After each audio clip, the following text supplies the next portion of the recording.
تو مجھے ساری اچھی لگی. میری جنیوا کی جو 4 سال کی پوسٹنگ تھی وہ بہت زبردست تھی. اور سی جی اے بھی شاید میم آپ نے اپنا ڈاکٹریٹ پورا کیا. جی. اور وہ بھی بہت اچھا پیریڈ تھا. آپ یہ دیکھیں کہ رولز بیسڈ معاشرہ جو ہے, جو میں آج بھی کہہ رہی تھی, وہ اٹس سو امپورٹنٹ کہ میں 4 سال جنیوا رہی اور مجھے نہیں یاد کہ مجھے کبھی غصہ آیا.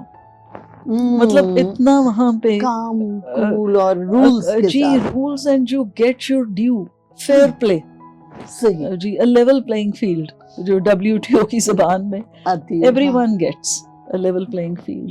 تو ہمیں بھی اسی کی طرف موو کرنا ہے. اور انشاءاللہ میم, چونکہ ہم ایک تعلیمی ادارے میں بیٹھے ہیں, اس لیے سب سے پہلے میں بات کروں گی HEC کے حوالے سے. اس کی چیئرپرسن آپ رہی. میم, HEC کا بیسیکلی ہمارے پاس کیا کام ہے؟ میں وہاں تھی executive director from October 2020 to end of August 2023. Twice I got charge of acting chairman. اور HEC کا یہ ہے کہ بہت ایک اسپیئر ہیڈ رول ہے میرے نزدیک. حالانکہ لوگ کہتے ہیں کہ یہ ریڈنڈنٹ ہے جی, وہ جو اب تو ڈیوالو ہو گیا ہے اور سب ہو گیا اور صوبوں کو کرنے دیں, لیکن ہم ایک ملک ہیں اور یہ بہت ضروری ہے کہ جیسے جو KP کے پنجاب کے لوگ جا کے سندھ بلوچستان میں پڑھائیں, جی بالکل, وہاں سے لوگ ادھر آ کے پڑھیں اور ایک یونیفارمٹی ان سلیکشن ہو. بالکل.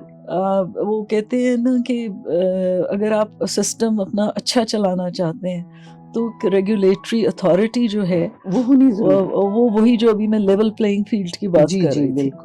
ایک رولز بیسڈ سسٹم ہو جس کے اندر اساتذہ بھی اسی وقت اپنی ایکسلنس اچیو کر سکتے ہیں جس وقت ان کو جو مراعات یا جو چیزیں ہیں وہ ایک مناسب حد تک ان کو مل رہی ہوں. اور اب یہ کئی میرے پاس لوگ آیا کرتے تھے کہ ان کے اتنے دن سے وہ 20 سال سے اسی جگہ پہ ہیں, پنجاب یونیورسٹی وغیرہ میں. تو ایک we need to have certain structured rules. تو HEC ایک تو طرف یہ ہو گیا, کیونکہ اگر آپ کوالٹی کی بات کرتے ہیں, آپ نے ایجوکیشن کا ایکسیس دینا ہے, آپ نے اس کی کوالٹی انشور کرنی ہے. جی بالکل. تو اس کے لیے جو ریگولیٹر ہے اور اس کا آپ نے دیکھنا ہے کہ جو ایجوکیشن ہم دے رہے ہیں وہ سینک کے ریکوائرمنٹ سے اس وقت جو ہیں کریکولم جو ہیں وہ آپ کے صحیح ہیں, مارکیٹ ڈیمانڈ کے تحت ہے, گیپس تو نہیں ہیں. تو HEC یہ ہمارے ملک میں یہ بڑا ضروری ہے. ویسے میں سے کوالیفائی کر دوں سوری کہ باہر کے ملکوں میں اب جیسے انگلینڈ وغیرہ کے اندر because if a university is offering something تو یہ اس کے اپنے انٹرسٹ میں ہے کہ وہ ایکسلنس دے. بالکل. وہ دے گئے تو پھر کلائنٹیل ادھر آئے گی نا, مطلب جو ویلیو ایڈ وہ کرے گی, ویلیو ایڈیشنز کرے گی, بچے کی تعلیم میں بچے کو ملے گا. تو اس کے کئی محرکات ہیں اس کے, تو پھر بچہ جو ہے وہ آپ کے پاس خود بخود آئے گا. You don't need HEC. بالکل. But we are such a big country اور ٹو چیک آن کہ جی آپ کو ایک پیس آف پیپر چاہیے یا آپ کو ریئل ایجوکیشن چاہیے. تو یو نیڈ ریگولیٹر جو ایک منیمم بینچ مارک تک انشور کرے کہ وہ آپ فیسلٹیز آفر کر رہے ہیں. ماں باپ بچے کو جو تعلیم دے رہے ہیں اتنی مشکل سے اپنی فیس وغیرہ پوری کر رہے ہیں, تو اور ملک کے لیے بھی اسے پراپرلی ایجوکیٹڈ ہونا چاہیے. آپ کے جو اکانومی ہے وہ گریڈینٹ پہ جائے گی جب ہر جگہ بیسٹ ایجوکیٹڈ لوگ آئیں گے. میم یہیں پر میں بات روکتی ہوں اور ایک تھوڑا سا دو رائے پائی جاتی ہیں اس حوالے سے کہ ہمارے یہاں ڈاکٹر عطاء الرحمان نے ہائر ایجوکیشن کو بہت پروموٹ کیا اور اس کے بعد وہ چلے گئے, بہت سارے PhDs ہو گئے, پر وہ کوالٹی ہمارے پاس نہیں آئی جو ایک PhDs کی کہتے ہیں. ایک خیال یہ ہے.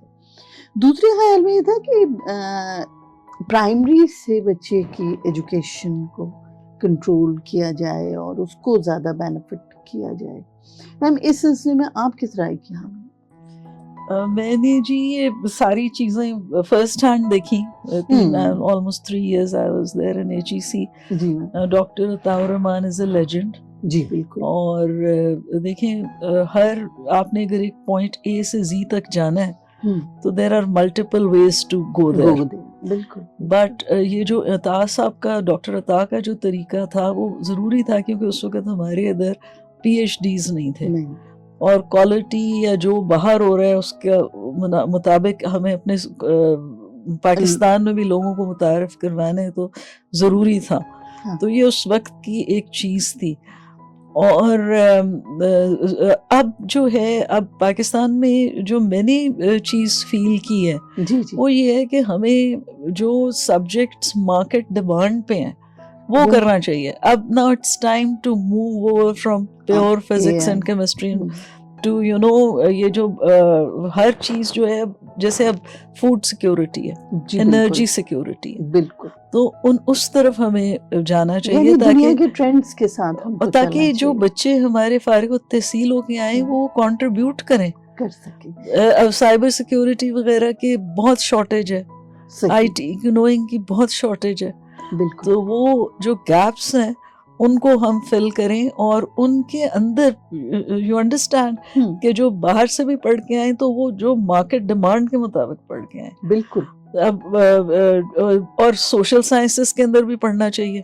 بالکل. جو ہے یہ وہ بھی ہونے چاہیے اقبالیات, کیونکہ ایک آپ کے میں نہیں اس بات سے میں تھوڑا سا ان سے ہٹ کے کہ صرف سائنس پہ فوکس نہیں ہونا چاہیے کہ جو جی معاشرے کے اندر اگر آپ معاشرے کو چاہتے ہیں کہ ایک بہترین معاشرے کی طرف جائے, جیسے آج ہم سولیڈارٹی ڈے منا رہے تھے, ہم ہیومین کوالٹیز چاہتے ہیں بچوں میں, تو ان میں ایک بیلنس کی ضرورت ہے. بالکل. تو اس میں اقبالیات اور پاکستان کی ہسٹری کلچر ان چیزوں کے اوپر بھی پوری توجہ ہونی چاہیے اور اس میں بھی PhDs ہونے چاہیے. لیکن ہمیں جب ہم اسپیشلی اسکالرشپس وغیرہ دیتے ہیں تو اس میں میرے زمانے میں ہم تو لوگوں سے کو چٹھیاں لکھتے تھے کہ آپ بتائیں کہ آپ پبلک سیکٹر کو بھی پرائیویٹ سیکٹر میں چیمبرز وغیرہ کو کہ آپ بتائیں کہ آپ what do you want in another 3-4 years, آپ کو کس شعبوں میں لوگ چاہیے ہوں گے, اور ہمیں خود بھی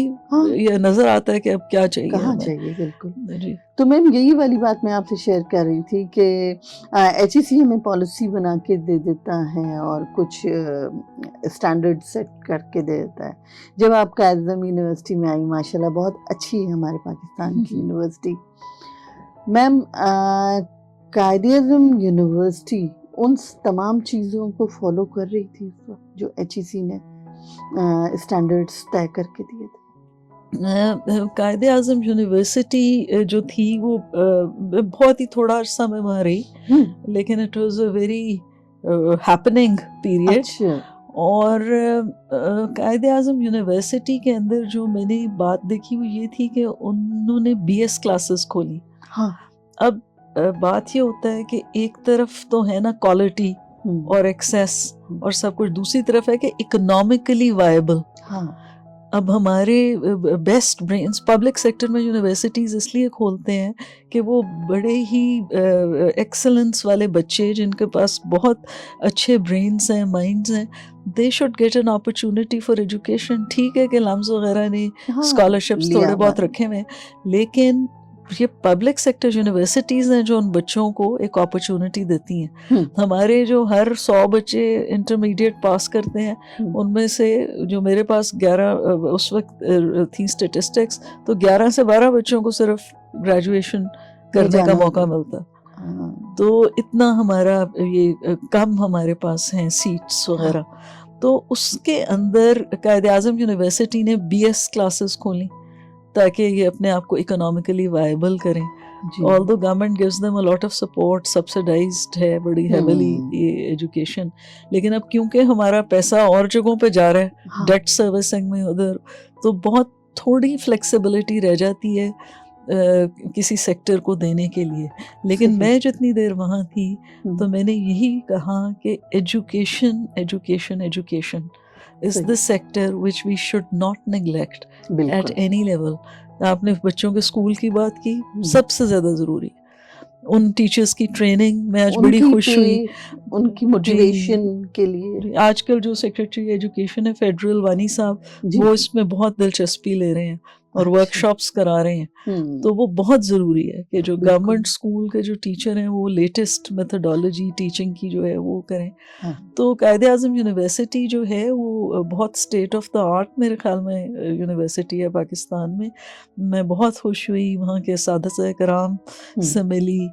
کچھ بچے جو ہیں, بچوں کو گائیڈنس کی ضرورت ہے تھوڑی سی جیسے ہی وہ انٹر ہوتے ہیں, تاکہ وہ جو ایک تعلیم کا ماحول ہے وہ کچھ جو ہے وہ اس کو ڈسرپٹ نہ کریں. بالکل وہاں پہ بہت قابلیت ہے, بہت مطلب جس طرح آپ کا میں ادھر بڑا اچھا لگا, اسی طرح ان کی آرٹ ایگزیبیشنز اور سارے اور بڑے ان کے جو ڈپارٹمنٹس ہیں وہ they are spearheaded by a lot of dynamic professors who doing excellent work. اسی طرح مطلب جو ایک اوور آل بچے کی ایجوکیشن ہے وہ اس بات پہ بھی ڈپینڈ کرتی ہے کہ نصابی کے علاوہ غیر نصابی اس کو کیا کیا اپرچونٹیز مل رہی ہیں. بالکل تو وہ ان کی بڑی اچھی انٹیگریشن ہے, انٹرنیشنل لنکیجز ہیں, تو دے ڈوئنگ ویل.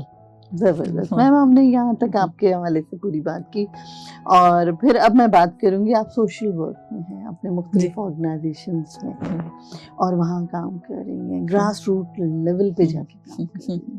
میم یہ خیال کیسے آیا اور آپ نے کس طرح اس کو اپنے لیے, گھر ہے, ظاہر ذمہ داری ہے, یہ سب کے ساتھ اس طرح جی کہ میں نے ساری عمر ہی میں اس طرح کی انٹرونشنز کرتی تھی. اچھا.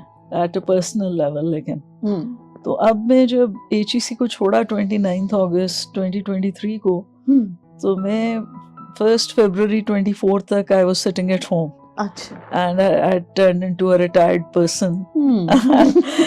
You know.